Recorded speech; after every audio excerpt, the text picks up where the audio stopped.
Bonjour à toutes et à tous, bienvenue pour ce webinaire dédié au crédit impôt innovation animé par Sabrina et Sam Nang de ETMI, qui est un membre de France Innovation.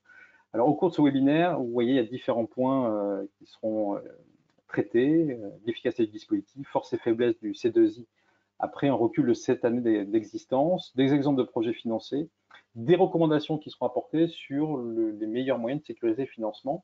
Vous avez la possibilité de poser des questions en direct. Alors, par défaut, tout au long de la session, on est ensemble pour 1 heure, les micros sont coupés, vous n'avez pas accès au webcam pour une question de préservation de la bande passante, mais bien entendu, vous pouvez poser des questions. Vous avez un petit module qui s'affiche sur votre écran, sur le panneau de configuration. Vous avez questions. N'hésitez pas à poser vos questions au format écrit. Nous tâcherons de répondre à l'intégralité des questions après la présentation. Avant de s'attaquer sur le vif du sujet sur le crédit impôt innovation, je vais faire quelques mots d'introduction sur France Innovation. Donc, je suis Jérôme Billier, je suis le délégué général de l'association France Innovation. Alors, France Innovation, c'est un réseau d'entreprises qui ont volonté de faire bouger les lignes et qui inventent le monde de demain. Aujourd'hui, c'est une association de type loi 1901, à but non lucratif. La gouvernance est assurée par des chefs d'entreprise. Le positionnement est national, multifilière, multitechnologie. Et l'association a vocation à fédérer les entreprises innovantes. Entreprises innovantes au sens capacité à mener des travaux de recherche et développement industriel pour le compte des entreprises, que ce soit des startups, des PME, des ETI ou des grands groupes, voire des organismes publics de recherche, mais également des entreprises innovantes avec une orientation très forte B2B et industrie. Et nous avons également des entreprises qui accompagnent sur les volets financement, accompagnement sur la stratégie d'entreprise, également des conseils en propriété intellectuelle, sur le recrutement, sur l'export, etc. Donc, toutes des compétences soft skills qui viennent environner un projet de recherche, un projet d'innovation, et puis plus globalement, le développement d'une entreprise innovante.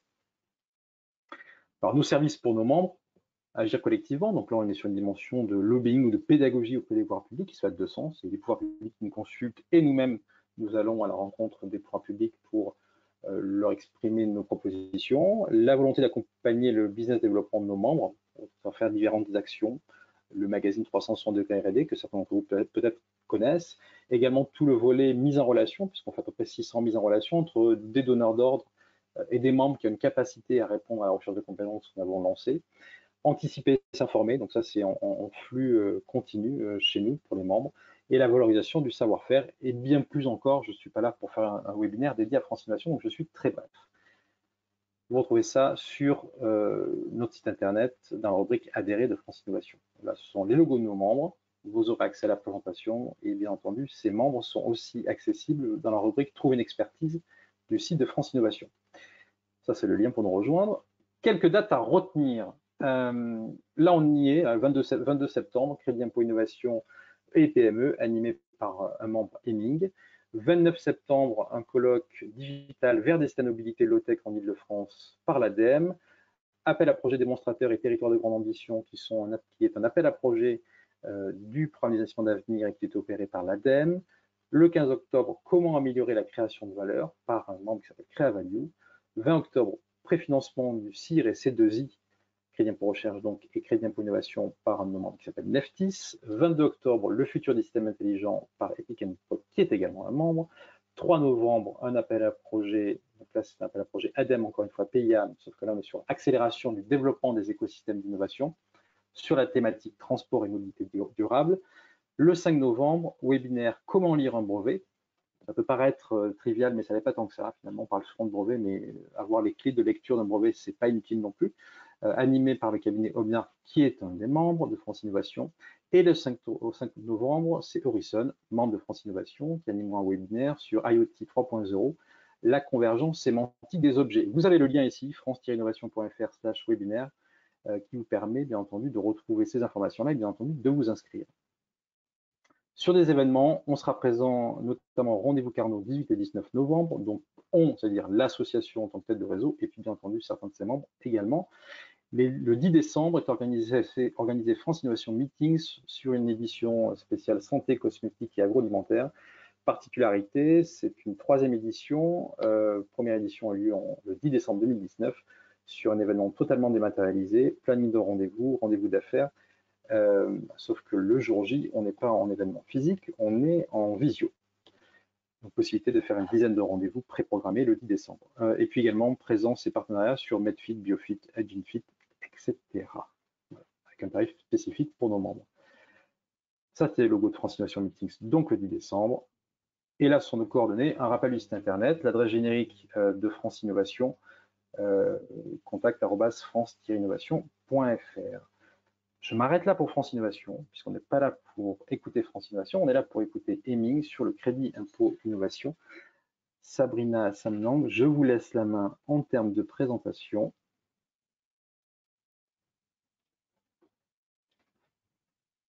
La parole est à vous.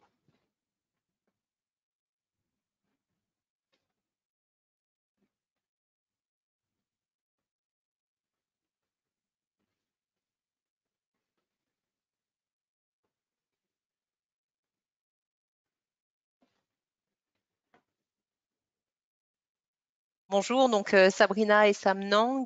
Donc nous sommes tous les deux consultants et experts au sein d'Hemming depuis maintenant plus d'une dizaine d'années. Et nous allons vous expliquer aujourd'hui pourquoi le crédit d'impôt innovation et les PME finalement ont si peu d'atomes crochus en 2020. Donc là, vous pouvez voir nos petites photos. Donc, moi, je suis experte scientifique, innovation, du pôle sciences de la vie. Et Sam Nang, je te laisse te présenter. Oui, je suis également expert en financement de l'innovation. Je travaille donc dans le cadre du crédit d'impôt recherche, crédit d'impôt innovation et le statut de jeune entreprise innovante.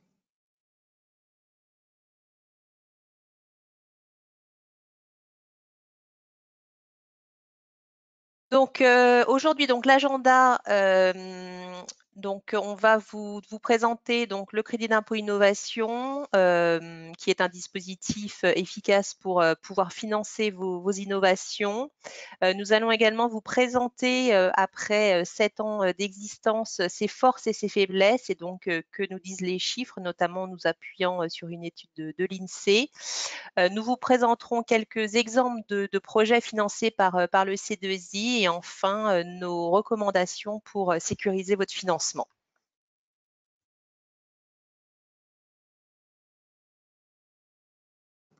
Et du coup, avant de commencer cette présentation, on va lancer un petit sondage sur parmi vous qui a déjà déclaré du C2I. Du coup, Jérôme, vous reprenez la main. On va vous laisser quelques secondes pour pouvoir voter.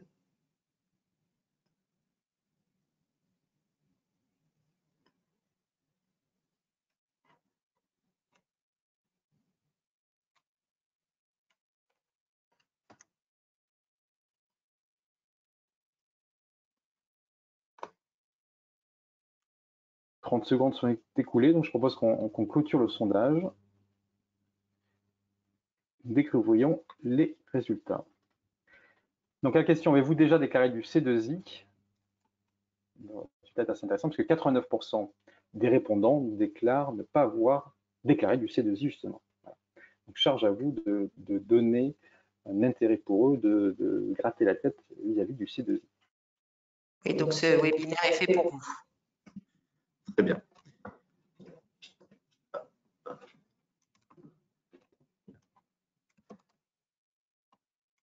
Donc, reprenons le cours du webinaire. Donc, je vais vous présenter les grandes lignes du crédit d'impôt innovation, un dispositif efficace pour financer vos innovations. Mais avant cela, j'aimerais vous parler de quelques chiffres. Pour 2016, on pouvait compter près de 6500 entreprises ayant bénéficié du crédit d'impôt innovation. Ce qui était constaté, c'était une moyenne environ de 29 000 € de créances de C2I. Et comme vous pouvez le voir sur les chiffres, elles concernent essentiellement des entreprises de moins de 50 salariés et sont issues principalement du secteur des services. Alors c'est vrai que dans une première approche, 6500 entreprises bénéficiant du C2I, ça peut représenter un nombre important d'entreprises. Pour autant, en 2016, l'INSEE dénombrait près de 2,4 millions d'entreprises ayant un effectif inférieur à 250 personnes. Ce chiffre de 2,4 millions d'entreprises ne comprend pas, bien sûr, le régime fiscal de la micro-entreprise et micro-entrepreneur. Concernant la créance, ici, on voit que pour le C2I, la créance moyenne est de 29 000 euros. Pour le crédit d'impôt recherche, pour la partie volet R&D, on est à 300 000 euros, soit 10 fois plus. Au vu de ces chiffres, on pourrait se demander pourquoi les PME ont si peu d'atomes crochus avec le C2I. On va essayer de répondre à cette question en vous présentant le dispositif. Alors, tout d'abord, on pourrait rappeler que le crédit d'impôt innovation n'est pas un crédit d'impôt recherche à part entière. C'est une extension récente du crédit d'impôt recherche qui, lui, a été créé en 1983. Donc, il y a le volet R&D, le volet innovation, mais il y a également un troisième volet, le volet d'élaboration de frais de collection, qui, lui, est réservé uniquement aux entreprises du secteur textile, habillement, cuir. Par rapport au CIR R&D, on peut remarquer que le C2I est un dispositif contraint. Il est en effet réservé uniquement aux PME au sens communautaire, notion tirée d'un règlement de CE. Cela signifie quoi? Cela signifie qu'une entreprise avec un effectif inférieur à 250 salariés, avec un chiffre d'affaires inférieur à 50 millions d'euros ou un total de bilan inférieur à 43 millions d'euros, ne signifie pas nécessairement qu'on est en face de nous une PME au sens communautaire. En effet, la notion de PME au sens communautaire signifie qu'en fonction des liens capitalistiques ou de droits de vote avec d'autres entreprises, il est éventuellement nécessaire de prendre en compte les données relatives aux autres entreprises partenaires et liées pour vérifier le non-dépassement des seuils d'effectifs et financiers. Concernant les activités éligibles, seules les activités d'innovation de produits entrent dans le champ d'application du C2I. En effet, le manuel d'Oslo, qui est l'équivalent du manuel de Frascati en matière d'innovation, définit quatre types d'innovation. Vous avez l'innovation de produit, l'innovation de commercialisation, l'innovation d'organisation et l'innovation de procédé. Seule l'innovation de produit d'un bien corporel ou incorporel est éligible. Il faut également rajouter que seules les opérations de conception de prototypes ou d'installation pilote, au sens du dispositif, sont éligibles au titre du C2I. En d'autres termes, pour être éligible, il doit s'agir d'un développement d'un nouveau produit ayant obligatoirement nécessité l'élaboration d'un prototype ou d'une installation pilote. Il faut aussi avoir en tête que pour respecter la définition de prototype au sens du dispositif ou d'installation pilote, il faut que le prototype ne soit pas destiné à être mis sur le marché. En d'autres termes, si la maquette utilisée lors des tests pour valider l'innovation est in fine vendue, elle ne sera pas considérée comme étant un prototype au sens du dispositif et donc il sera réputé ne pas y avoir de prototype et donc l'activité ne sera pas éligible au titre du C2I. En termes de montant, on peut voir que le montant est également plafonné à hauteur de 400 000 euros et le taux d'aide est fixé à 20%, contrairement au crédit d'impôt recherche qui, lui, pour le volet R&D, est fixé à 30%. Maintenant, regardons de plus près les critères d'éligibilité du projet. Premièrement, comme indiqué dans la slide précédente, les activités éligibles correspondent à des opérations de conception de prototypes ou d'installation pilote, autres que ceux déjà concernés par le CIR R&D. Pour être éligible, le produit développé doit comporter un élément de nouveauté vis-à-vis des produits existants sur le marché. Ainsi, la notion de marché de référence dépend de l'environnement concurrentiel. Ceci signifie que ça peut inclure également donc, des entreprises nationales comme des entreprises internationales.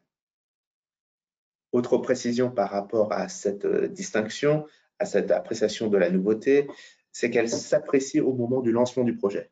Ainsi, si jamais on constate qu'il y a bien un élément de nouveauté à l'initiation du projet, mais qu'in fine, un concurrent a sorti entre-temps un projet, un produit innovant, vos dépenses restent éligibles au titre du C2I. Le nouveau produit doit se distinguer par rapport aux autres produits par une performance supérieure selon l'un des 4 plans. soit le plan technique, que ce soit un critère de fiabilité, vitesse, poids, etc. Sur un point de vue d'éco-conception, par exemple, un produit a un impact environnemental ou sur la santé humaine moindre, réduit. Ergonomique, que ce soit l'ergonomie physique ou l'ergonomie cognitive. Il est important d'avoir en tête que lorsqu'on parle d'une performance supérieure d'un point de vue ergonomique, c'est pour l'utilisateur final et pas du point de vue des conditions de réalisation du produit. Et enfin, le dernier plan, c'est une performance supérieure d'un point de vue de la fonctionnalité.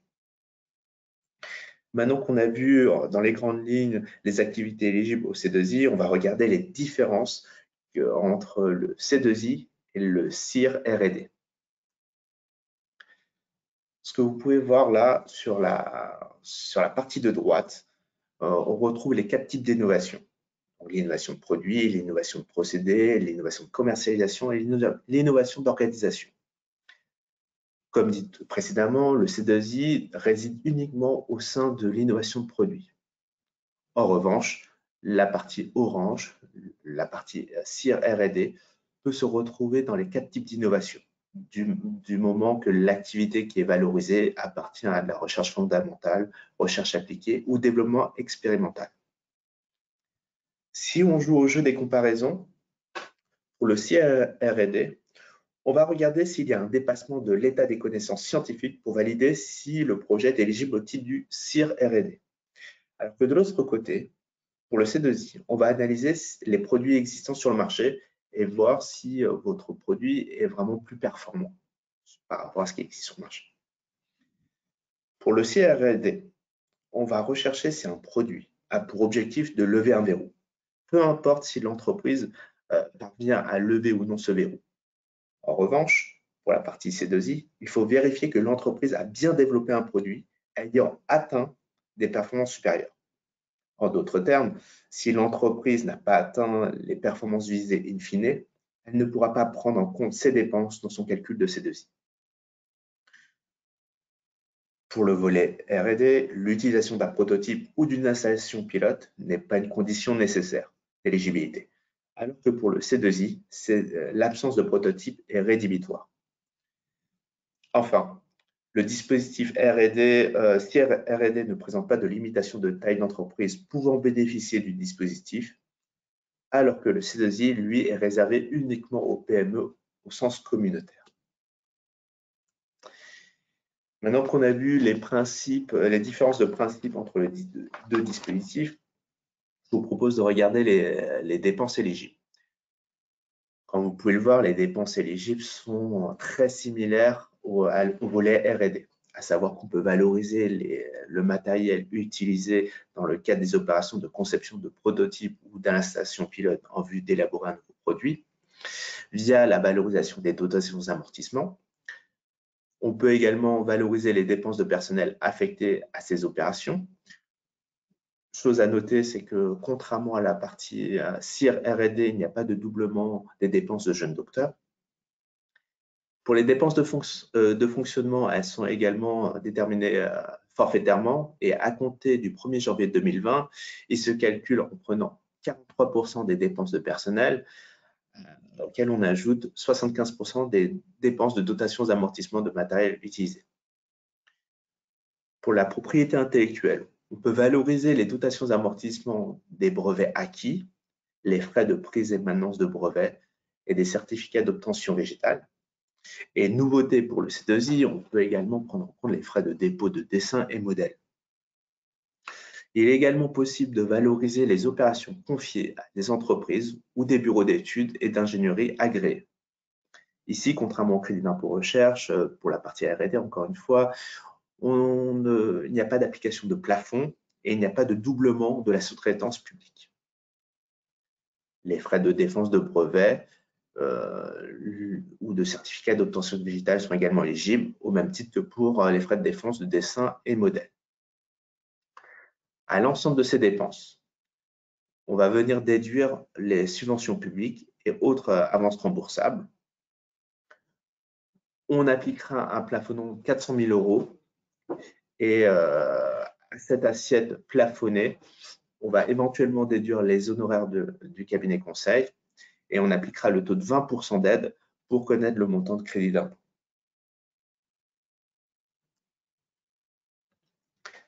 En présentant les dépenses éligibles au titre du crédit d'impôt innovation, je vous ai parlé des opérations sous-traitées. Vous connaissez sans doute l'agrément au titre du crédit d'impôt recherche. Au titre du crédit d'impôt innovation, c'est un agrément distinct. Il se demande directement auprès de la Direction générale des entreprises. Et si jamais vous souhaitez être agréé au titre de l'année 2020, vous avez jusqu'à la fin du mois, le 30 septembre 2020, pour faire cette demande. Donc, il ne vous reste plus que quelques jours.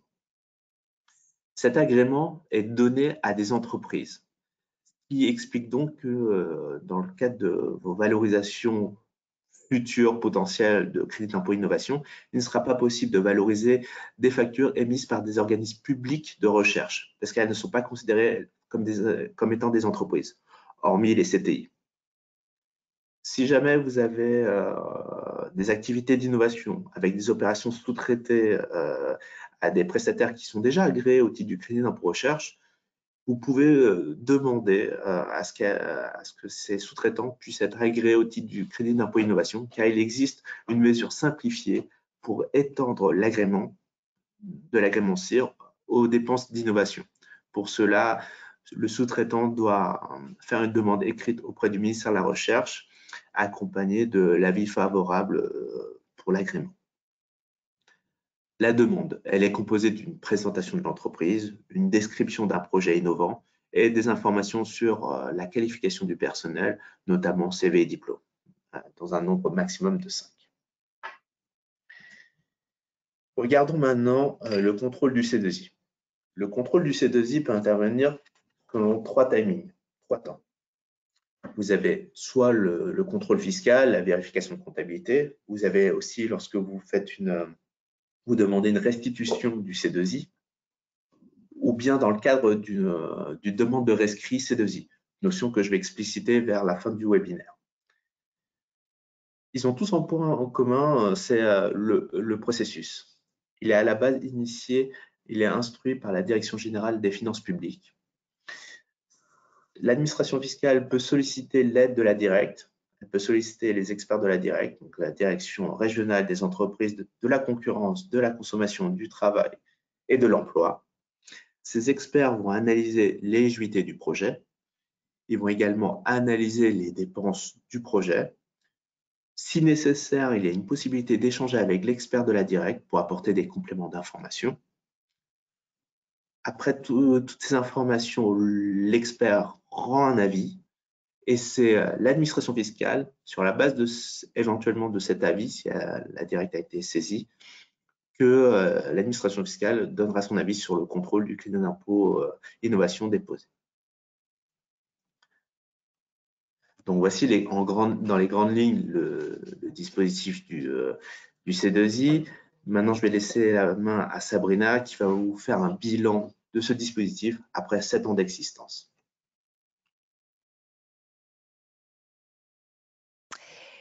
Donc, comme introduit par Sam Nang, donc on va s'intéresser maintenant aux forces et faiblesses de ce dispositif et à ce que nous disent les chiffres.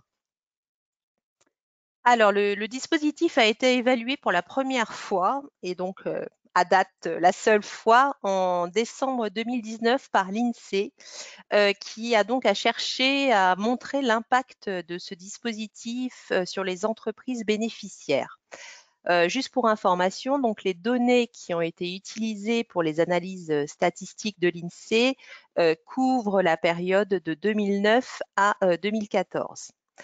Alors, qu'est-ce qu'ils ont observé? Alors déjà, comme vous pouvez le constater sur le premier tableau, leur analyse montre une augmentation du montant annuel de C2I ainsi que du nombre de bénéficiaires entre 2013 et 2014. Bon, en même temps, pas très étonnant. En 2013, le montant moyen de crédit d'impôt par entreprise bénéficiaire du C2I est de 20 000 € et de 23 000 € en 2014. La proportion d'entreprises qui atteignent le plafond de dépenses d'innovation, qui, je le rappelle, est fixé à 400 000 €, reste néanmoins faible puisqu'il est de l'ordre seulement de 4%. Le deuxième tableau permet de constater qu'en 2014, 3 secteurs perçoivent majoritairement, donc 87% du montant total de C2I. Donc on peut voir, il y a le secteur de l'information et de la communication qui est en tête, avec 38% du montant total du C2I, l'industrie manufacturière 28%, et suivi de près par les activités spécialisées scientifiques et techniques, donc qui bénéficient de 21% du montant total de C2I. Si on s'intéresse maintenant, toujours dans le même tableau, au nombre de bénéficiaires, donc le constat est similaire. On peut voir que 84% des bénéficiaires du C2I appartiennent également à l'un de ces 3 secteurs. Juste pour information, ce n'est pas montré ici, mais ces chiffres sont en accord avec les résultats de l'enquête innovation de l'INSEE qui était parue en 2017 et qui avait montré également que ces 3 mêmes secteurs sont aussi ceux pour lesquels la proportion d'entreprises innovantes est la plus élevée. Donc, on a quand même une cohérence au niveau des résultats. Je veux bien. Ah, voilà. Donc en 2014, le montant moyen de crédit d'impôt innovation par entreprise bénéficiaire est de 23 000 €. Donc parmi ces entreprises qui bénéficient du C2I, 57% déclarent également des dépenses de R&D, donc au titre du CIR, ce qui correspond à un montant moyen total de crédit d'impôt recherche de 82 000 €. Donc, au total, les PME qui cumulent CIR et C2I représentent 15% du montant de CIR accordé aux PME. Si on regarde maintenant le nombre de salariés, on peut voir que ces PME qui cumulent CIR et C2I ont un emploi plus important que celles qui bénéficient uniquement du C2I. D'autre part, les PME qui bénéficient uniquement du C2I sont plus petites que les entreprises qui bénéficient uniquement du crédit d'impôt recherche. Alors, voilà les résultats de l'INSEE sur l'évolution du développement économique des entreprises bénéficiaires du C2I. Donc, ce que vous allez pouvoir en conclure, c'est que le C2I a clairement un impact positif pour les PME. Alors, ce qu'on peut observer, alors déjà, c'est que comme 93%, il faut le savoir, 93% des dépenses qui sont déclarées au titre du C2I en 2014 étaient liées à des dépenses de personnel, l'INSEE forcément s'est intéressé en premier lieu à l'impact du C2I sur l'emploi. Donc, le premier graphique que vous pouvez observer en haut à gauche représente l'évolution de l'emploi total entre entreprises bénéficiaires du C2I et les entreprises non bénéficiaires. Alors, qu'est-ce qu'il faut en retenir? Clairement, une création d'emplois grâce au dispositif. En effet, on observe un niveau d'emploi supérieur et ce, dès la première année de mise en place du dispositif pour les entreprises bénéficiaires, avec clairement donc un écart entre les deux groupes qui s'accentue dans le temps. Si on s'intéresse maintenant aux 2 graphes qui sont situés en haut à droite, donc ils présentent l'évolution du total du bilan et du chiffre d'affaires, pareil entre entreprises bénéficiaires et entreprises non bénéficiaires. Donc là également, on observe clairement, comme pour l'emploi, une augmentation du total du bilan et du chiffre d'affaires chez les entreprises bénéficiaires du C2I.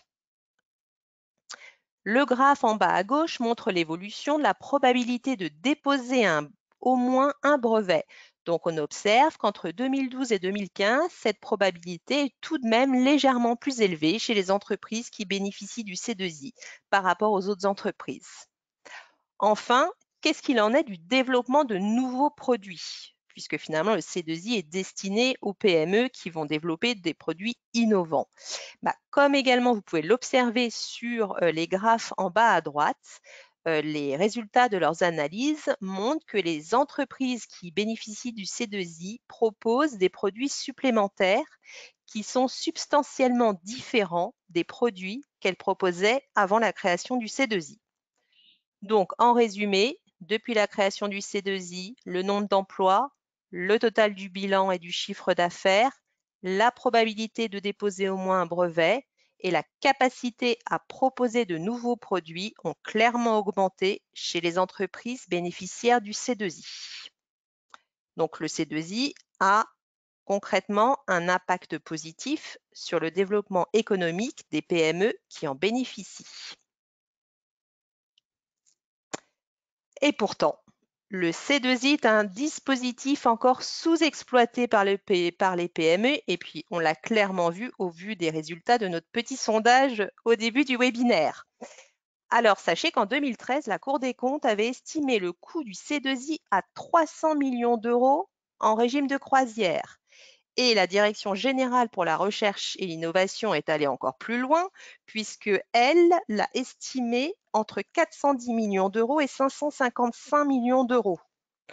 Alors du coup, on peut s'interroger sur les données à date. En effet, la créance pour 2016 a été de 185 millions d'euros, donc on est loin des 300 millions d'euros, et elle est estimée en 2020 à 200 millions d'euros. Donc on observe une augmentation, mais on est toujours loin du rythme de croisière.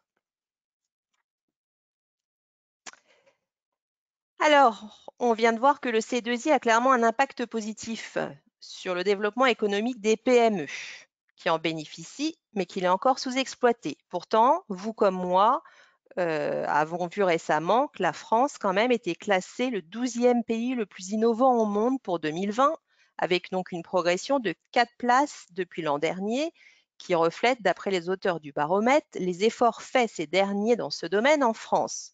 Donc, ça veut dire que nous innovons bien en France.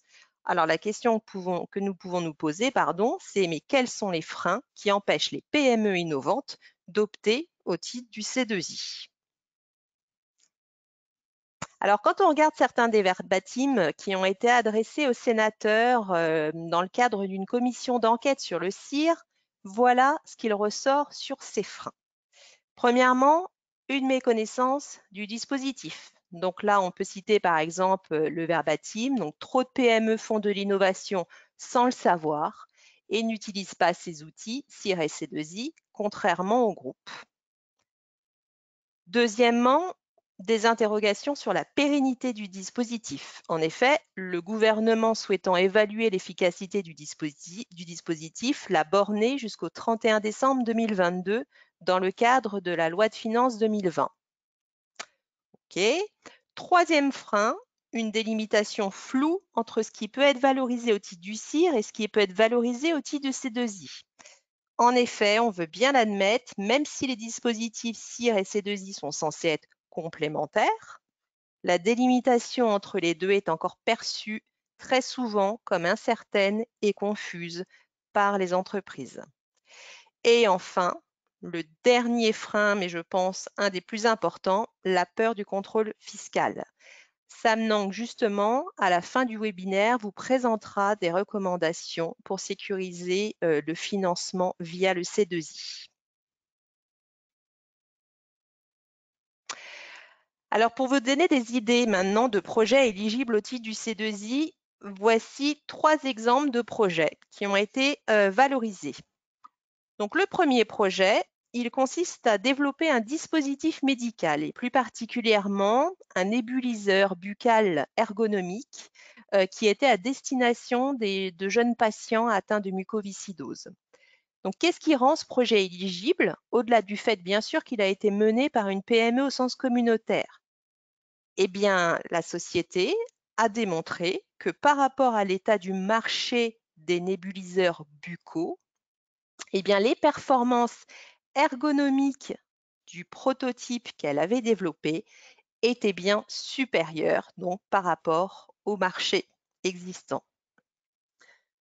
Le deuxième exemple porte sur le développement, cette fois non plus d'un nébuliseur, mais d'un pulvérisateur, donc rien à voir, permettant de diminuer les volumes de bouillie appliqués dans les champs et de réduire l'impact des produits phytosanitaires. Donc, dans le cadre de ce projet, pareil, l'entreprise a pu démontrer via des mesures sur ses prototypes que les prototypes avaient des performances techniques, ergonomiques et d'éco-conception qui étaient supérieures par rapport aux pulvérisateurs du marché de référence. Et enfin, un troisième projet qui, lui, donc vise en fait à prendre une prise de notes corporelle des vaches. Donc, il a consisté à développer une canne qui, en fait, intègre un système qui analyse directement la structure tridimensionnelle des bovins. Et la société a pu démontrer, idem, que les performances techniques, ergonomiques et d'éco-conception du prototype étaient également supérieures par rapport aux produits du marché de référence. Donc, j'espère que ces trois projets vous auront parlé. Et enfin, du coup, pour vous apporter un cas encore plus concret, donc on vous a mis le lien en bas là sur le lire témoignage. Vous pourrez aller voir le témoignage du directeur de la société Timigo que nous accompagnons sur la mission Crédit d'impôt innovation et qui justement nous apporte un témoignage sur le bénéfice du crédit d'impôt innovation qui a été clairement une réelle aide au financement de son projet. Donc, juste pour information, pour les curieux, ce projet, en fait, a consisté à développer une plateforme digitale de transport multimodal pour pouvoir accompagner les personnes dites sensibles, c'est-à-dire les personnes qui ne peuvent pas se déplacer seules dans un moyen de transport collectif. Donc voilà, donc n'hésitez pas, si cela vous intéresse, à aller voir le lien de la présentation. Je vais maintenant laisser la parole à nouveau à Sam Nang, qui a pu reprendre son souffle depuis tout à l'heure et qui va vous présenter nos recommandations pour sécuriser le crédit d'impôt innovation. Voilà, je vous remercie. Oui, donc après avoir évoqué les grandes lignes du dispositif, faire un bilan et illustrer ce dispositif au travers de quelques exemples, on va essayer de vous donner quelques recommandations pour sécuriser votre financement de l'innovation. La première chose, ça serait de bien connaître le dispositif. Et donc, j'espère que ce webinaire vous aidera à appréhender ce dispositif et à voir si vous avez droit à bénéficier de ce crédit d'impôt innovation. Ensuite, si vous franchissez le pas, il y a différentes choses qui sont importantes à avoir à savoir pour sécuriser le crédit d'impôt innovation déclaré. La première chose, c'est de démontrer une bonne connaissance de la concurrence. Ceci passe par déjà une analyse du marché avec une portée géographique qui ne s'arrête pas aux produits nationaux, mais même internationaux. De manière à montrer une exhaustivité de l'état du marché, il est important d'avoir un nombre suffisant de références pour montrer que l'entreprise a fait un état du marché assez large et que sur ce benchmark, on remarque bien que le produit nouveau est plus performant selon l'un des 4 critères par rapport aux produits déjà existants sur le marché. Toujours sur cet état du marché, il y a une tâche qui peut être un peu plus complexe. Parfois, c'est la slide à sauter, je vais vous la remettre.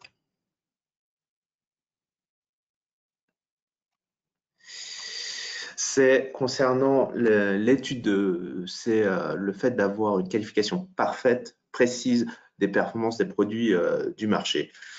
Pour cela, vous pouvez vous appuyer sur des études de marché, les catalogues, brevets, descriptifs techniques, documents sectoriels ou documents d'entreprises concurrentes, spécifications techniques, de manière à pouvoir bien quantifier la performance des produits existants et la mettre en parallèle avec les performances de votre produit.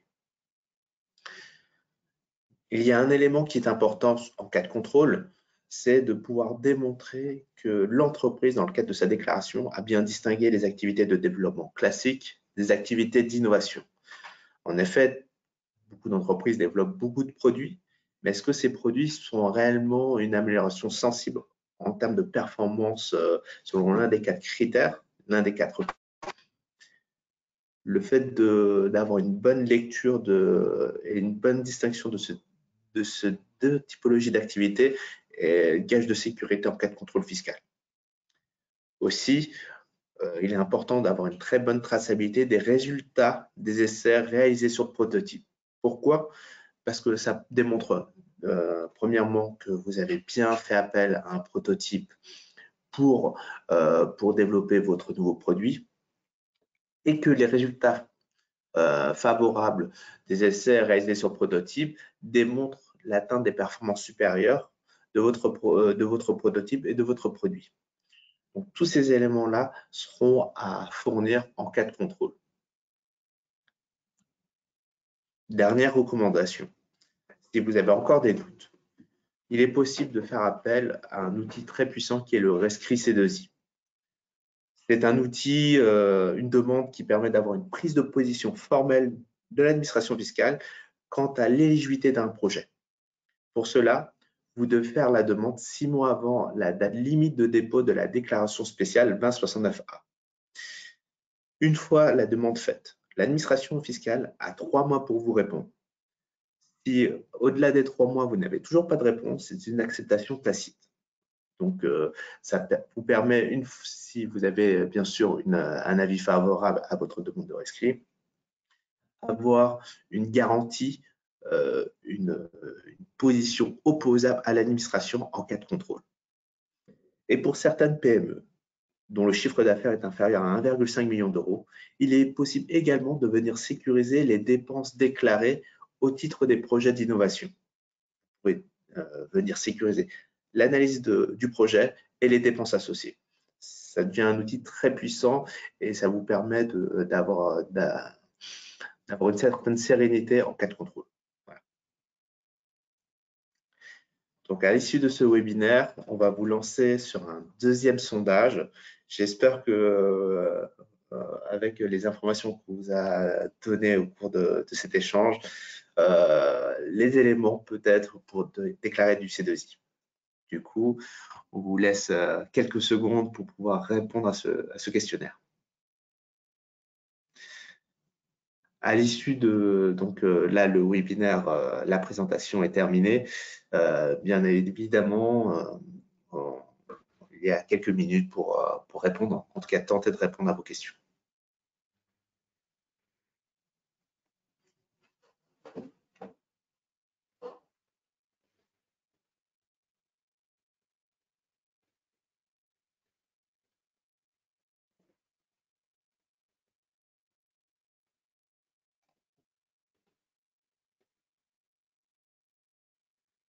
Je propose qu'on clôture le sondage. Voilà, il est clos. Voilà les résultats. Donc, après ce webinaire, êtes-vous prêt à déclarer du C2I? Oui à 26%, oui avec un accompagnement 28%, non 8% et 38% qui considèrent que ça ne les concerne pas. Donc, on voit bien, si on fait le comparatif avec le premier sondage, on avait 69% des répondants qui disaient n'avoir jamais déclaré du C2I.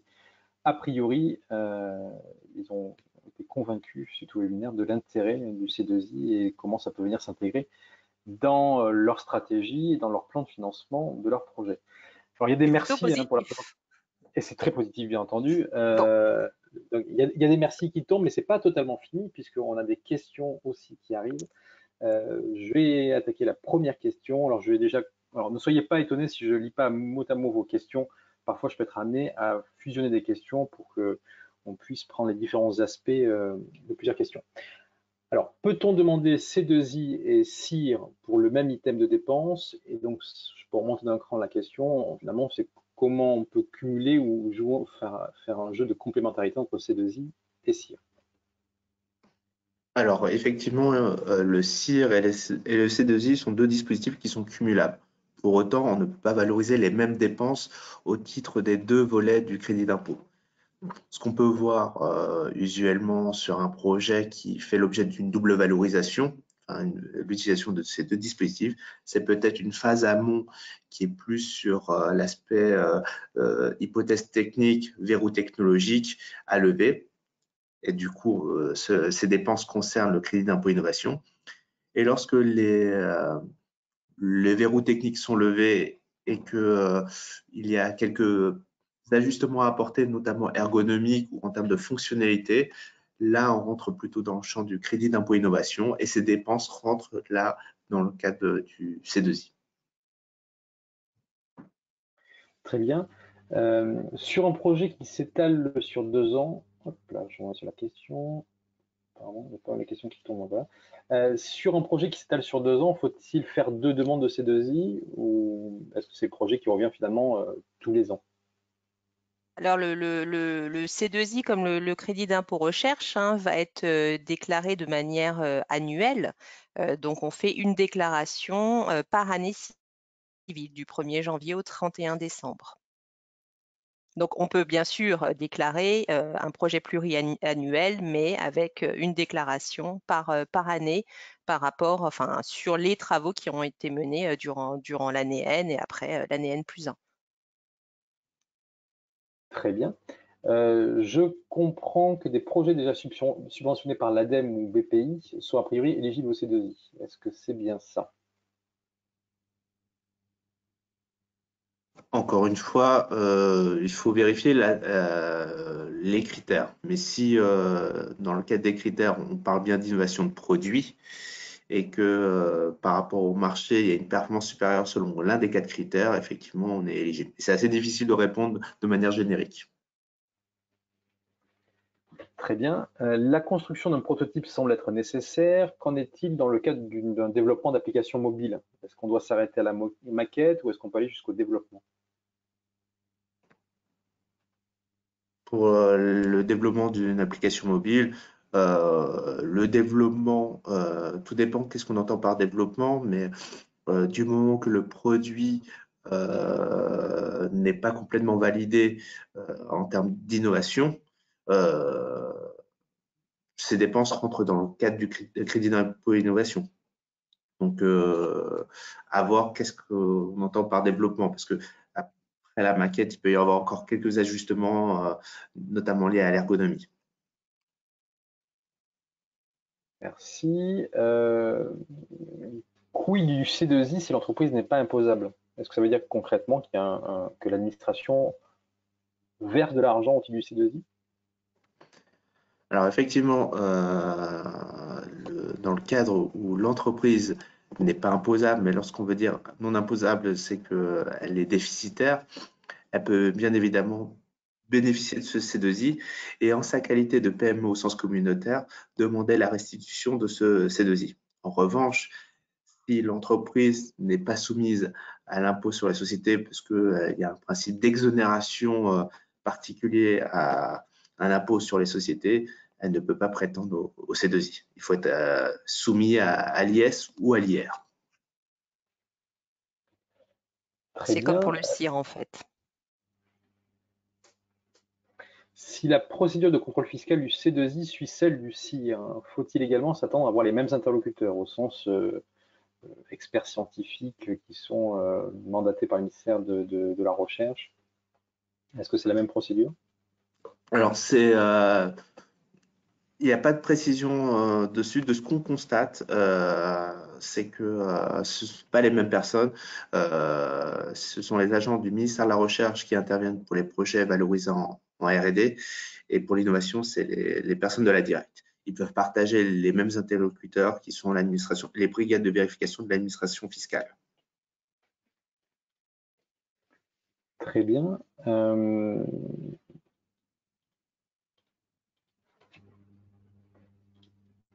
Alors, qu'en est-il d'une innovation apportée dans le cadre de la création d'une machine spéciale? On rentre un peu dans le cadre d'un projet, donc c'est pas évident, j'imagine, pour vous d'y répondre, mais est-ce qu'il y a Alors, c'est vrai que c'est une bonne question. C'est une question qui arrive souvent parce que il y a une notion qui est importante dans le cadre du dispositif du C2I, c'est la notion de marché de référence. Et souvent, on associe le fait d'être éligible au C2I en développant un produit qui débouche à être mis sur le marché.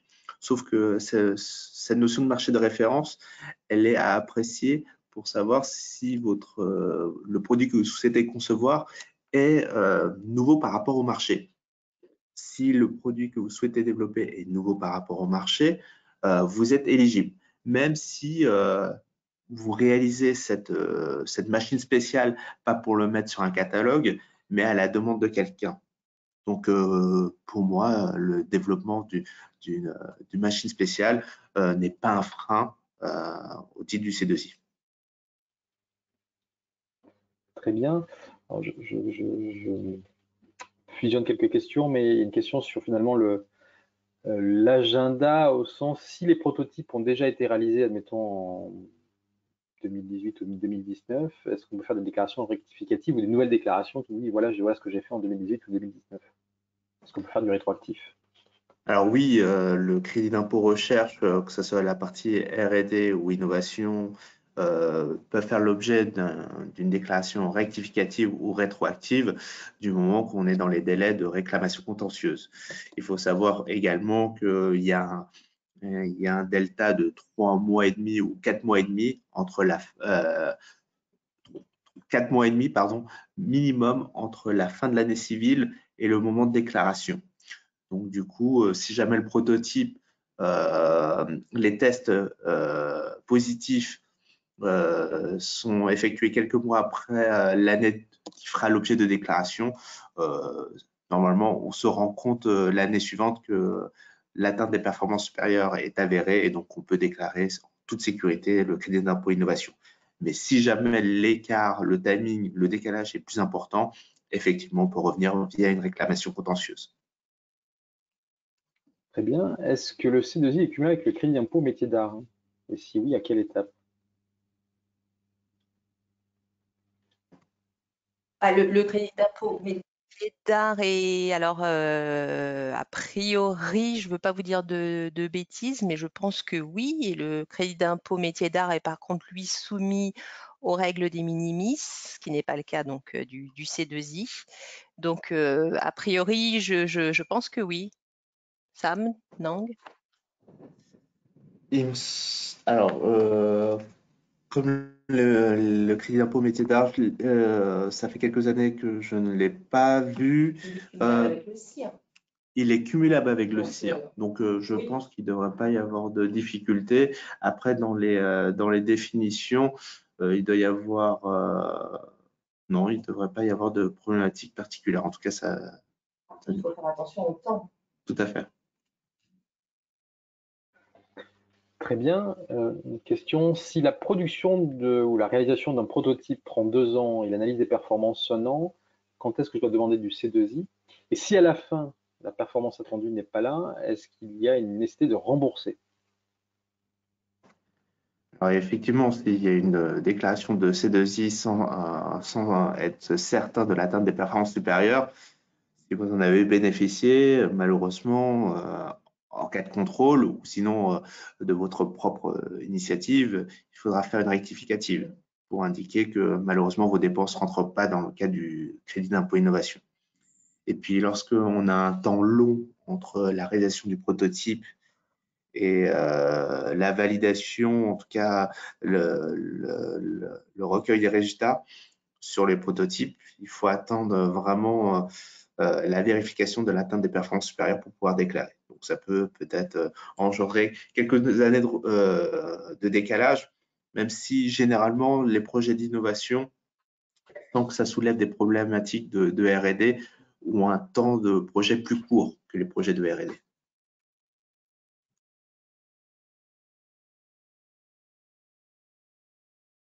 Tout ce qui est financement européen, on a évoqué BPI, BPI France et l'ADEME, donc ça c'est pour le niveau national.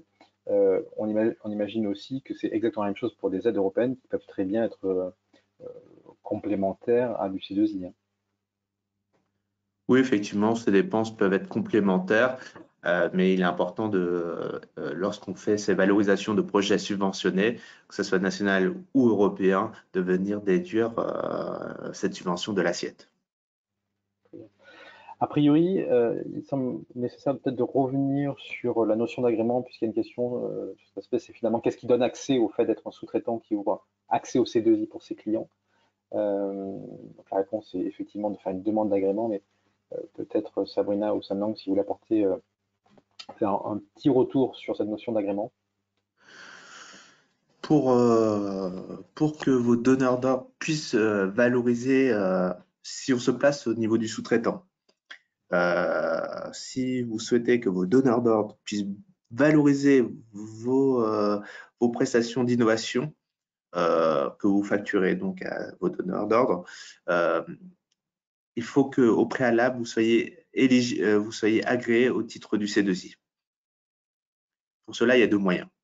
soit vous demandez l'agrément au titre du C2I seul et vous faites cette demande auprès de la Direction générale des entreprises, ou bien vous souhaitez avoir un agrément CIR C2I.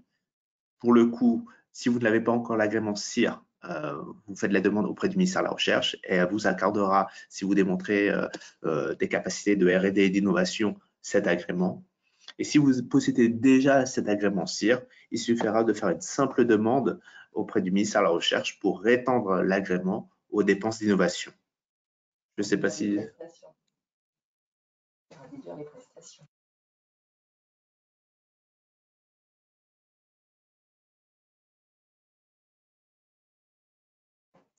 J'espère avoir répondu à la question. Tout à fait. Une autre question. Hop, je vais en mettre dessus. Pouvez-vous confirmer que le C2I ne fait pas partie des règles de minimis? Oui, je vous confirme qu'elles ne sont pas soumises aux aides de minimis, au plafond des aides de minimis. C'est bien pourquoi tout à l'heure on spécifiait que le crédit d'impôt le CIMA et le crédit d'impôt innovation devaient être compatibles, puisque déjà le CIR R&D et le CIMA sont deux dispositifs tout à fait compatibles, et que le CIMA en effet est soumis à la règle des minimis, ce qui n'est pas du tout le cas du CIR R&D et du C2I, qui, je vous le rappelle, sont sur le même feuillet fiscal. D'accord. Une autre question, est-ce que dans le cadre de la crise sanitaire, j'allais parler au passé, mais je ne suis pas sûr que ce soit la bonne conjugaison, mais est-ce que l'État a pris des dispositions particulières en termes de remboursement du C2I? Alors effectivement, ce qu'on a pu voir en termes d'impact de la crise sanitaire par rapport au dispositif du C2I et du CIR de manière générale, c'est qu'il n'y a pas eu de changement sur les modalités de calcul. Pour autant, pour les demandes de restitution immédiate, l'État a mis en œuvre plus de ressources pour pouvoir gérer ces demandes de restitution du CIR. Et ce qu'on constate là, en septembre 2020, c'est qu'il y a eu un raccourcissement du temps pour obtenir la restitution du C2I. Pour vous donner un chiffre assez global, mais il y a quand même pas mal de disparités, les demandes de restitution l'année dernière ont abouti dans un délai de 4-5 mois. Cette année, c'est plutôt de l'ordre de 2 mois, de manière générale. Après, il y a des extrêmes en peu de temps ou toujours en cours d'instruction. Mais sinon, il n'y a pas eu d'autres modifications ou d'autres impacts de la crise sanitaire sur le dispositif du C2I. Très bien. En retour sur la demande d'agrément, est-ce que ça repose sur les mêmes types de documents au sens CERFA que la demande d'agrément CIR? Alors, ça repose pratiquement sur le même type de document, sauf que si vous demandez un agrément au titre du C2I, vous n'avez pas besoin de démontrer votre capacité à effectuer des travaux de R&D. Et donc, dans le cadre d'un agrément CIR R&D, vous présentez un projet au cours duquel vous avez levé, ou en tout cas tenté de lever un verrou technologique avec une démarche scientifique associée. Si vous demandez un agrément au titre du C2I, on ne va pas vous demander d'aller aussi loin, même si vous présentez un projet de R&D, ça suffit. Mais vous pouvez vous permettre de présenter uniquement un projet où vous démontrez l'atteinte de performances supérieures selon l'un des 4 plans cités au cours de la présentation. Alors, très bien. Une dernière question pour essayer de respecter le timing qu'on s'est fixé. Est-ce que la réalisation de maquettes de bâtiments neufs ou de modélisation 3D peuvent rentrer dans des dépenses éligibles? Alors effectivement, là on rentre dans le cas où on développe des produits qui pour le coup, le prototype peut parfois servir de produit fini qui est vendu. Et malheureusement, on pourrait se dire qu'on ne rentrerait pas dans le cas du C2I. On pourrait justement s'arrêter aux dépenses liées à des tests faits sur des maquettes numériques. permettant justement de valider certains concepts et à tester la performance supérieure. Donc oui, les maquettes numériques peuvent être considérées comme étant des prototypes. Très bien. Eh bien, il est 17 h. On va clôturer ce webinaire. Alors, il y avait une question, j'ai déjà répondu à l'écrit, mais oui, la présentation sera accessible. Vous aurez accès également au webinaire en replay. Vous avez les coordonnées de Sabrina et Sam Nang qui s'affichent sur l'écran. La présentation vous sera envoyée également, donc l'adresse mail sera également accessible. Donc, n'hésitez pas à les contacter si vous souhaitez plonger dans de la déclaration C2I et les interroger. Donc, avant de laisser le mot de la fin à Sabrina et Sam Nang, un petit rappel, sur le site de France Innovation, vous pouvez, adhérer, on est toujours ravis quand il y a de nouveaux adhérents. 2, vous pouvez consulter le programme des webinaires à venir qui ont été présentés en introduction, mais j'insiste là-dessus, n'hésitez pas à revenir assez régulièrement sur le site puisqu'on toilette assez régulièrement ce programme. Merci à vous, vous étiez nombreux aujourd'hui. Sabrina, Sam Nang, je vous laisse le mot de la fin. Non, bah écoutez, le mot de la fin, voilà, on vous remercie. On vous remercie pour toutes ces questions. Et puis, surtout, n'hésitez pas, d'une part, à aller voir le témoignage de notre partenaire dans le cadre de la mission C2I. Et puis, à nous contacter si vous avez des questions ou envie d'en savoir plus. Voilà, écoutez, on vous souhaite, Sam Nang et moi-même, une excellente après-midi. Et puis, merci Jérôme. À bientôt. Au revoir, bonne journée. Au revoir. Au revoir.